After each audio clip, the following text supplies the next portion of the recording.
Good afternoon. My name is Ray Kuhl. I'm CEO of PBSI Technology Solutions. I'd like to welcome each of you and thank you for joining today's webinar, Securing Personal Data. Today is the first of 4 Security Education Series webinars for clients and friends of Foster & Motley. I'd like to thank our friends at Foster & Motley who envisioned the need for this information and have been actively involved in the planning for these webinars. Glad you've joined. Our goal in this series is to inform and educate, to improve knowledge and to provide practical information about what to change security-wise and how to do so. So today will be probably the fastest paced webinar. We're going to overview in one half-hour session what are all the basic components of a complete security program. In subsequent webinars on this coming Tuesday and then 2 more next week, we'll dive into email security practices in some depth, very important topic. We'll look at file encryption and cloud security, important principles there. And then possibly the most important, we'll talk about practical issues surrounding password management, a problem for all of us. So today's topic, securing personal data. So the overview, the principles involved, the fundamentals of secure information starts with making sure that the PC or PCs or devices that I use are secure. So we'll talk about how do you make the devices secure in the first place, what kind of protections do we put in place. What is involved in protecting important personal files? And protection in this context means encryption. We'll talk more about that. How do we keep our documents secure when transmitting them by email primarily? Some issues surrounding backup. We're going to talk about online monitoring, which is a way to know if we've put the measures in place that our data should be safe. Is it safe? How are our PCs doing? And then I want to talk about training, because I want to say that those of you who are attending today are the, quote, smart ones. You know that there is some level of information that's important that you need. So many of you already know a lot about security and may want to confirm or increase specific areas of knowledge. Some have an understanding of security basics, but you know there may be some holes in your knowledge. And some of you, you know security is important and you know that it's time to learn, time to take action. Hopefully, and I believe there will be something of value for everyone. So I want to make one note. I talk quickly anyway, but in this webinar particularly, I will move quickly. I apologize in advance for speaking quickly, but this is a heads up. If you're doing something else while listening, you may miss some content. So thanks again for joining. So piece of background, some of you know and are aware of PBSI from work in the business and healthcare and professional services world. PBSI provides security and technology assistance for hundreds of organizations and individuals in the tri-state, including Foster & Motley, a valued client, and the relationship forming the genesis of the idea for today's webinar. So one of the things that's true at PBSI, I'm the CEO, but I'm blessed. We have a large number of staff who are very, very experienced. 75% of our group have 10 or more years of experience with PBSI, and our focus is on technology and security monitoring. So thanks again for joining. Why do we need protection? For most of you, this is really not new information. You know this, but the fact is PCs today increasingly are being infected with malware that steals passwords and copies data. Stealing passwords is called keylogging. Phishing attempts and attacks, I believe it's a familiar term for most of you, but the bad guys are smart, they're motivated, and they are relentless. So a key issue here, the victim is typically not notified. Keylogging malware may be currently, it's speculated, installed on millions of PCs where data is being compromised and the end user at the PC does not know it. So there is an issue, and this is not an attempt by me to promote fear. This is simply stating the reality of what we see in the technology world. So as you'll see, we've learned there's a running ticker on exposed emails. There are now 2.7 billion exposed emails available for sale on the dark web. Of them, 1.2 billion, yes, billion, include exposed passwords. So why that's relevant is once someone's email has been compromised, whether it's from LinkedIn, Yahoo, Gmail, DocuSign, Adobe, all of these sites that have been compromised, there's a password associated with them. Once that password is associated with that email, it gives hackers a very, very valuable tool to take advantage and do some intentional attacks, and they do. So many are aware that Experian was hacked earlier this year. Experian hack was smaller than all of the above breaches. and 30 others. So if you really want to be frightened, I'm going to go to a web link now that shows the largest breaches in the past year, and I'm going to click View All Breaches, and this shows in largest to smallest sequence, 593 million, 393 million. I have to scroll all the way down to multiple pages down before we get to Experian hack. So the point there is that our data has been compromised, and now we're in an environment where we have no choice but to behave in a way that secures and fights as best we can the bad guys who are out there who can do and are attacking. So first step, secure our PC. So the fundamentals of securing a PC, laptop, other portable devices, and Mac is to include and make sure you have installed a current up-to-date antivirus. So most people understand this today, but we find many still who use a free antivirus. So what you can know is that all antivirus vendors have non-free versions. So what's the difference?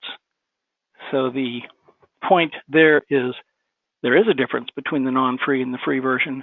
Don't take the risk. They're not expensive. Patch management, another key principle. So this is the one place I'm going to talk about patch management in some depth. I'll do a demonstration of how this works in just a bit, but patch management is really important. This is the term describing making sure our PCs are all set to auto-update, not just antivirus, but Windows, apps, and browsers. This means Adobe, Apple, Microsoft, Quicken, all major software vendors. I'm not saying buy the next version. I'm saying when they issue a patch and you get a message that says there's an update available for major software product, the answer always is yes, you want to install that update. And when the prompt then comes, do you want to reboot? The answer is always yes. So here's the reason. Once security patches are released, there's a pattern that happens hundreds of times per year at least, and the pattern is this. Security flaw is identified in a vendor's software product. So this is just recently, there's been a big to-do over the first of the year about Spectre and other names where there's been a security flaw, in this case, identified in Intel and other processors, actually in the hardware, which requires software vendors to create security patches. But that's just an example. It happens just all the time. Security patches are released by Microsoft for Word version 10, blah, blah, blah, or for OneNote, or for Apple iTunes, whatever the software product is. Once the vendor fixes the patch, they communicate with security companies like Bitdefender and Symantec and McAfee, and they identify, okay, there's a security patch coming. We want you to be aware of it. We're going to release it on this date, and they release it. So at that time, now the rest of the hacker community worldwide has now been put on alert. Oh, I didn't know there was a flaw in Windows version X. Gee, they fixed this because you could get in this way. Let me see. Oh, what do you know? We can take advantage of that.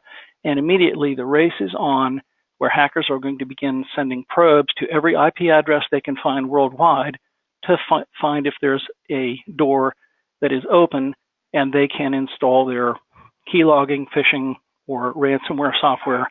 And the way to prevent that is to install patches as quickly as possible. There's some practical implications here, but at least a couple times a week, that's what we do for clients, so that security patches are updated before the hackers can attack. There are so many examples. I could go on and on about the very public thefts of data and compromise that have taken place, including the Experian hack, where if all of the PCs and servers in an organization had been patch updated, the hack would have had no success. It never would have worked. So really important, much more than a minor issue. Have the right antivirus in place, have your patches up to date. So some minor things here, or I should say secondary things, on your phones and mobile devices, presuming you may include some information there that you would not want to get in the public, take the simple step of putting a passcode on your phone. I presume most of you have done that, but it's really important. Anything that's portable, make sure there's a password or passcode. Another key thing with laptops or portable devices, I know it's convenient to auto-store passwords so that when you log into a website, the password automatically fills in. Do not do this on portable devices. So if you have a phone where it's passcode protected, then that's okay. But if you have a device that doesn't require a password to get into it, do not store autofill passwords. Just some minor things that are actually just very important. They're simple to execute. Okay, another key, wireless. So wireless technology contains risks that are special. So why is that true? Free, really mean free. Hacker tools are available that a high school student can download today, or available to decrypt almost any password given proximity and sufficient time. So wireless is what gives proximity. That includes cars and nearby houses and somebody parked in front of your neighbor's house. That's proximity sufficient for most wireless to gain access. So if they have that proximity for a period of hours or a day or more, then they can crack virtually any password. So the best defense on your home wireless network is a long and complex password. So I don't necessarily advocate that long and that complex in most situations, but it's because the proximity issue with wireless is so hard to determine. You're not really sure whether any house that you can see your wireless or not. Okay, so these are some basics. I'm moving on. The first point here is put the tools in place to secure your laptops and your PCs. So I'm going to talk specifically about important information that needs to be protected while at rest. So the term at rest means while sitting on a hard drive. So you've stored a document, that's at rest. It's not open, it's not being edited, it's not being transmitted by email. So this is probably the most difficult to do and possibly most often violated principle. We have our tax return in PDF. We have an Excel file of our balance sheet that we've downloaded from Quicken. We have all kinds of examples where we have protected, important to protect information that sits on our hard drives. So why do we want to encrypt it, and what is encryption? Encryption is a simple term that simply means that the information when stored is garbled, and it can't be ungarbled or can't be read without a private key. That's the password. So the encryption of a file happens when you associate a password with it. So encryption security varies based on the technology used and the length of the key. Again, if somebody doesn't have proximity, if they don't have, they're not sitting in your driveway with your access to your wireless, or if they don't have a keylogger sitting on your PC, then these things basically are not at risk. However, the point is proximity and access is no longer nearly as secure as we once thought it was. So encrypt data that can be stolen. So which file should we encrypt? Anything that has personally identifiable information or protected health information, PII or PHI. That includes anything where a name is related to a social security number, credit card number, CCV, date of birth, account numbers, driver's license numbers, passport numbers, anything that has diagnosis codes, things where when combined with a name, the information is valued. And there is an algorithm when data on the dark web is sold, that a name by itself is worthless. A name with an email address is worth a very small amount. Add a password to it, worth more. Add a credit card, add a CCV, more data you have together, the more valuable that set of data is. So you and I don't know anything about this marketplace, and hopefully we never will, but we do know that the marketplace exists. So from whom are you protecting your information? The answer is future hackers. Yeah, you might be protecting it from family members, but the fact is, if a piece of malware infected your computer such that it could learn what's there, and I'm going to give you a short demonstration after a bit how this can happen.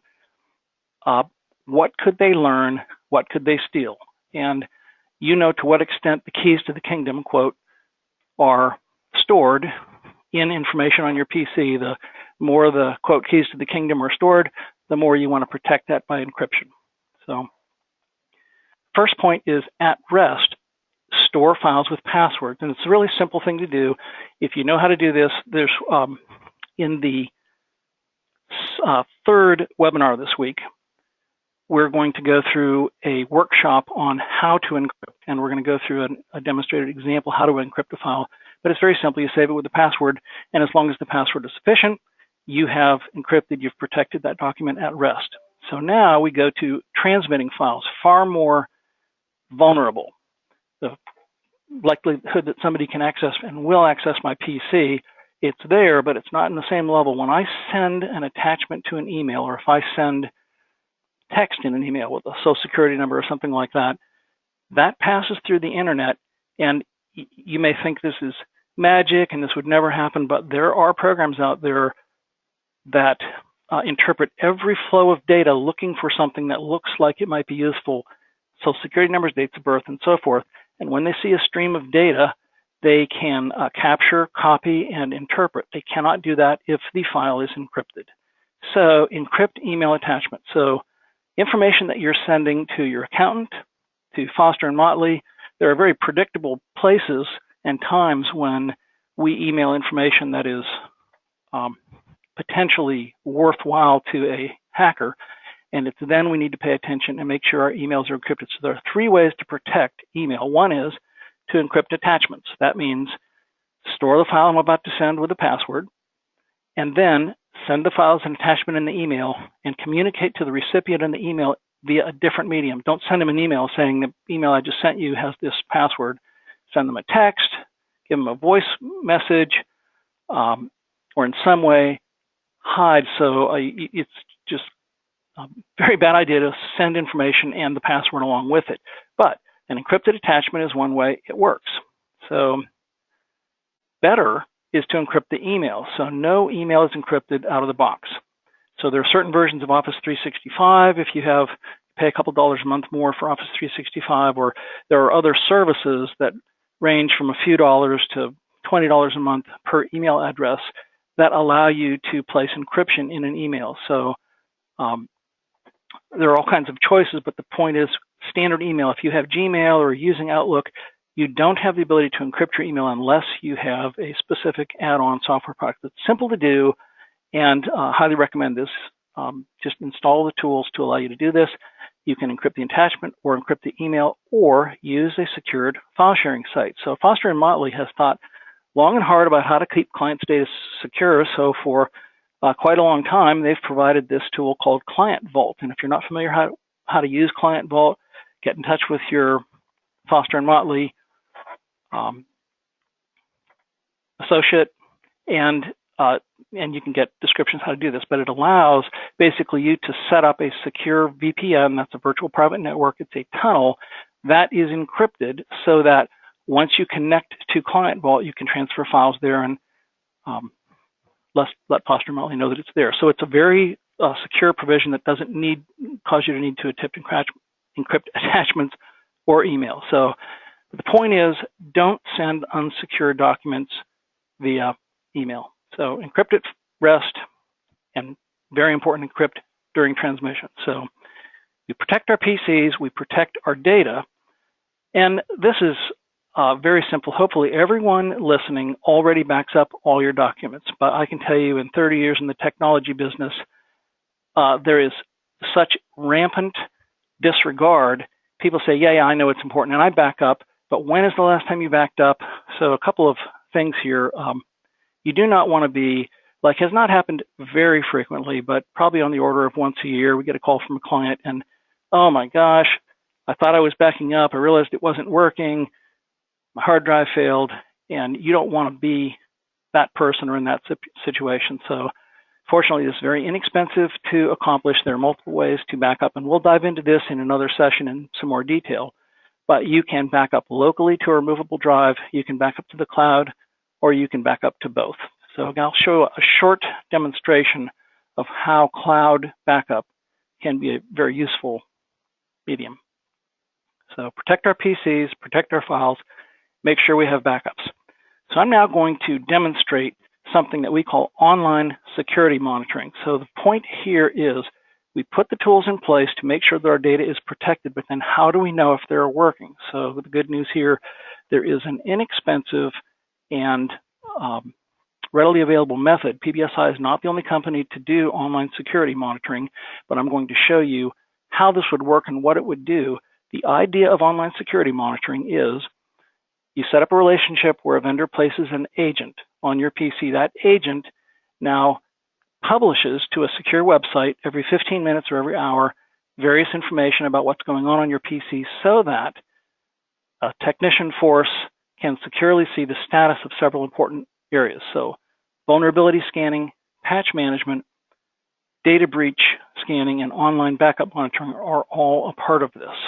So I'm going to go now and do a short demonstration. So what you see on this screen is a live website that is monitored all day long during work hours and also monitored electronically 24/7, but the daytime hours monitored by PBSI technicians, and we're monitoring a group of clients that have either servers or PCs or phones being monitored.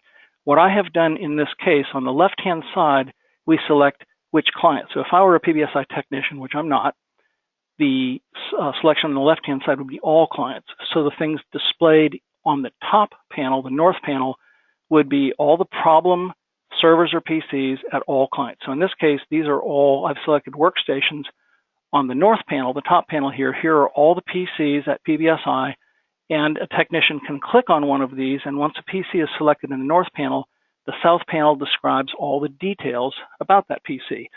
So what I'm going to do now is I'm going to select a certain PC, but a technician is not doing that. They're waiting for alerts and dealing with the high priority items. So I just made a search for all the PCs at PBSI with the name Ray in them, and I'm selecting my desktop. So I'm selecting here on our monitoring site the PC at which I'm sitting as I'm speaking to you. So at my PC, Ray cannot see the things that are on this screen. A technician can see them, and this is kind of the point.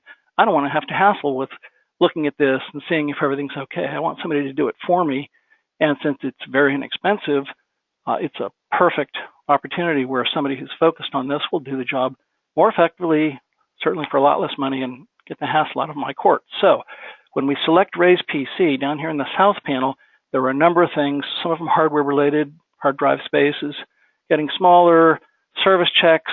There are some security things that are checked, and I'm going to talk about just the key ones, and I'll spend a very short amount of time. So failed logins, this means that there is no agent trying to keylog passwords on my PC. There's been no failed login attempts. So there are certain things here which immediately come to the surface. If something's going on, it would be seen at the top level. So we know that antivirus is up to date. We know that vulnerability scans are being done nightly. And the colors green, yellow, and red are important to the technicians. They would have a highlight. If there was something that wasn't green here, they would know that they could look into this set of detail a bit more. But at a high level, the things being monitored are that vulnerability scans are being run, so we know that things are being looked at and reported at least every hour on this PC.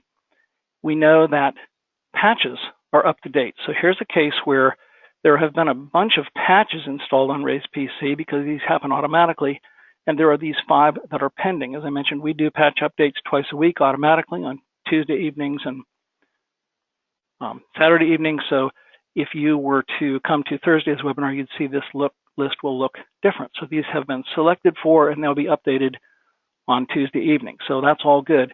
You can see, however, in some cases, some of these fail, some of these haven't yet been selected, and that's where a technician gets involved and says, what's going on here, that this update wasn't successful. So patch management is not only implemented, it's monitored. Antivirus status, we would again get alerts if there were active virus activity, but here's my history. There was a virus on this PC that was deleted in September of 2016, so that's just what we want to see. But the point is, if something more current had happened, there would have been an alert, and before Ray knew that there was a virus on his PC, technicians would be getting involved and looking at this. Okay, so a couple other things. We also want to know the status of data on Ray's PC. So there's an option that I have set on my PC to scan data at risk. So this directly relates to what's the important data that has protected information. And this screen, in fact, is a snapshot of the scan that was run on Ray's PC last night. And it says there is something worth $1,000 on Ray's PC. So there's an algorithm. It has some social security numbers in it, and it has 1 or more dates of birth in it. And a technician is alerted to that, and they can go look and they see that there is a file on Ray's PC in the documents folder called sample file with dumpy SS numbers. And sure enough, there are social security numbers and a date of birth. Now I leave this file on this PC so that the scan will find it every night as it does, and it does its job exactly. So if you had a tax return in PDF or you had some other information that wasn't encrypted, it would find it on your PC. Okay, one other thing we can monitor is backups. So backups have taken place every day we'd see a green line on top of each day when backup worked successfully. We'd be alerted with errors any day it wasn't successful, so there's nobody wondering whether backup is taking place successfully. So there are more things that get learned by monitoring, but hopefully that quick demonstration identifies that for a very small amount of money, and I'll get more specific with costs at the end of webinar. And this webinar is not about selling products. We know that there are cost-effective solutions, whether from PBSI or elsewhere, but the point here is you can have your PCs monitored, and it's very worthwhile doing that because then you know if things are okay. Put the right tools in place, and then you have somebody paying attention. Okay, so I'm going to move on now to a short list, and we'll dive into each of these areas in more detail in other webinars, but I'm going to mention key is email security. It's the single most hacked and taken advantage of process where somebody doesn't recognize the difference between a solicited and an unsolicited email, and we either open an attachment or we click on a link. That includes email, that includes news. Don't get your news from your email. So there's a list of principles that we'll go through in detail in upcoming webinar, the one this week on Thursday. Some other principles: don't download software unless it's really critical. So many problems happen where software, whether it's is your PC running slowly, download this free analysis to fix your problems. Most of those, frankly, are malware, and they don't help you. They hurt you, and they leave forevermore trails of processes running on your PC. Be very careful about software downloads. So web links, be very careful. Don't use public Wi-Fi for anything where you need to log in a password. Again, this is a topic for another webinar. I'll just leave it at that for now, but public Wi-Fi is a big no-no for anything you need to log into. So here are some key principles outside of today's topic. Some other things I'll just mention: fake download buttons. This happens frequently. If you see a button in a box that looks like it's from a website that so frequently it's not from a website. Another item: the phone is increasingly used. I assume you may have seen what I have seen is more phone calls coming in from 513 area codes or whatever your area code is. The technology is there where they can seem local, and they're vishing. This is the same thing as phishing by email, vishing by voice. Guarantee Microsoft will not call you to see if your computer is running slowly. Pop-up advertisements, stay away, avoid unfamiliar sites. So these are just some basics. Again, we'll have some more depth on these. So to summarize, since we're almost finished, we will be done at 1:30. Today's topics include secure your desktops and your laptops with antivirus and a patch management process, and make sure that your wireless is secure. Learn how to encrypt sensitive information at rest and in transit. Make sure your files are backed up, and have it be automated. The automation that's so easy, and you're not paying any extra to have it automatically take place every night or 3 times a week or whatever your schedule you just decide. Just don't have it sit there until 6 months later you've forgotten about it. Make sure your files are backed up regularly. Online monitoring can help to know if everything is okay. And then finally, we'll talk about this in another session: training, which you're doing today. I applaud and commend you for wanting to gain knowledge in this area. So in summary, I want to thank you for your attendance. I want to thank our friends at Foster and Motley for having the vision to know that clients need this information. Folks out there, I'm not saying any one of you or me individually, but so many don't know how to keep our documents secure, and that's the purpose of these webinars. So there are a couple of handouts that will automatically come to you. There's a list of services that are available from PBSI, and these have been discounted by 25% for Foster and Motley clients. We offer concierge security services for individuals as well as for organizations. So you can have a one-time on-site person come out and evaluate your PCs, as long as it's during the daytime, whether it's in home or in an office, wherever it is, and take care of everything that's there in one fell swoop. And then you can set up antivirus and online monitoring, data breach scanning, online backup, and security training, which these are individually available. Just want to make you aware about what the cost would be if you decided to pursue these ideas. So thank you for your attendance. If you have questions call or email. Here's my contact information personally. So today's webinar, we've talked about securing personal information. This Thursday, we'll delve into email security in some depth. How to avoid bad emails. How do I know what to look for in an email? We'll talk about a workshop for file encryption and cloud security, and we'll deal with password management next Thursday. So thank you for your attention. We are finished. Hope everybody has a good day.